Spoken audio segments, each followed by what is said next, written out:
আজি এখন ৰাজ্যিক পৰ্যায়ৰ হস্ততাঁত বস্ত্ৰ মেলা যোৱাকালিৰ পৰা আৰম্ভ হৈছে, কিন্তু আজি অপেনিং কৰিলোঁ। 14 তাৰিখে কমপ্লিট হ'ব। ইয়াত BTCৰ বাহিৰেও অসমৰ বিভিন্ন প্ৰান্তৰ পৰা আহি শিপিনীসকলে তেখেতসকলৰ উৎপাদিত সামগ্ৰী বিক্ৰী কৰিব। আৰু ইয়াৰ লগতে আমাৰ কোকৰাঝাৰত হ'ব নৱেম্বৰত, ওদালগুৰিত হ'ব ডিচেম্বৰত। গতিকে তিনিটা পৰ্যায়ত তেখেতসকলে বাফেডৰ এই ৰাজ্যিক পৰ্যায়ৰ বস্ত্ৰমেলা পাতিব শিপিনীসকলৰ আৰ্থিক উন্নতিৰ কল্পে। কি থলুৱা সামগ্ৰী ইয়াত থলুৱা সামগ্ৰী গামোচা, আৰণাই, দখনা, তাৰপিছত ষ্টল, স্কাৰ্ফ, এৰী ষ্টল, জেকেট, মেখেলা চাদৰ বিভিন্ন ধৰণৰ তেনেকুৱা। তাৰোপৰি এইটো কি বুলি কয়, এইটো হেণ্ডিক্ৰাফ্ট আইটেমো থাকিব কিছুমান। সেইখিনিয়ে আৰু এই বস্ত্ৰ মেলাৰ পৰা শিপিনীসকলে নিশ্চয় লাভৱান হ'ব। তাৰ কাৰণে শিপিনীসকল লাভৰ কাৰণেতো এইখিনি কৰিছে, যিহেতু শিপিনীসকলৰ বজাৰৰ সুবিধা তেনেকুৱা নাই। মচলপুৰততো নাইয়ে, বজাৰনো কি আছে, সপ্তাহত দুখন বজাৰ হয়, তাতে যি হয় বিক্ৰী, তাত বাহিৰতো বেলেগ ব্যৱস্থা একো নাই।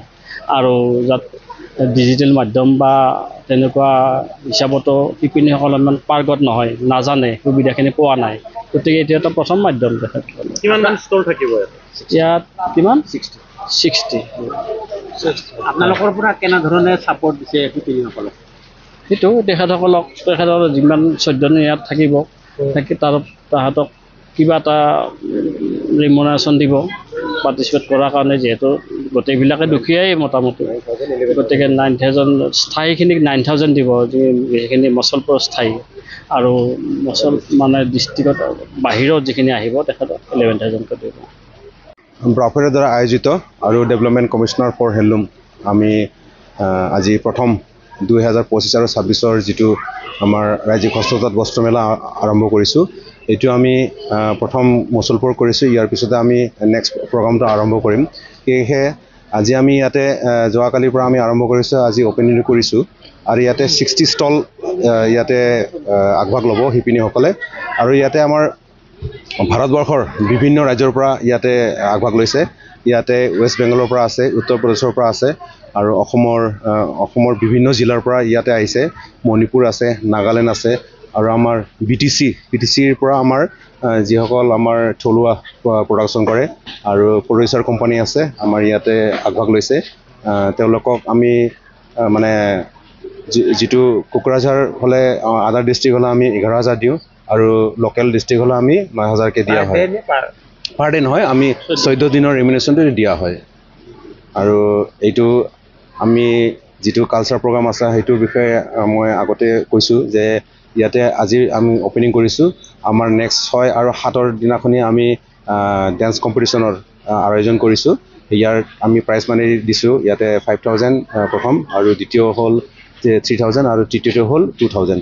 ইয়াৰ লগতে আমি বিভিন্ন ধৰণৰ কাৰ্যসূচী হাতত লওঁ, কিন্তু মানে বতৰৰ লগত, পূজাৰ বতৰৰ লগত সকলোৱে মানে পৰীক্ষা আছে, কি আছে, ইয়াৰ কাৰণে প্ৰগ্ৰামটো আমি তেনেকৈ আৰ্ট কম্পিটিশ্যন লৈছিলোঁ, তাৰপিছত ডেন্স কম্পিটিশ্যন, ইয়াৰ পিছত আৰু ফেশ্বন শ্ব' লৈছিলোঁ।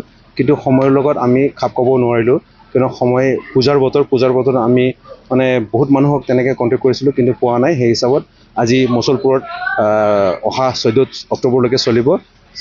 সেইটোৱে আপোনালোকৰ তৰফৰ পৰা আপোনালোকক জনাইছোঁ যে আপোনালোকে অলপ সহায় কৰিব, যে থলুৱাসকলে যি প্ৰডাকশ্যন কৰে সেইটো অতি কম মূল্যতে ইয়াতে হেণ্ডলুম আৰু হেণ্ডিক্ৰাফ্ট প্ৰডাক্টটো আপোনালোকে ইয়াতে পাবলৈ সক্ষম হ'ব। আজি যে প্ৰথম দিনৰ কাৰ্যসূচী, আজি প্ৰথম জুবিন গাৰ্গক শ্ৰদ্ধাঞ্জলি জনালে। হয় ছাৰ। কেনেধৰণে অনুষ্ঠানটো কৰিলে?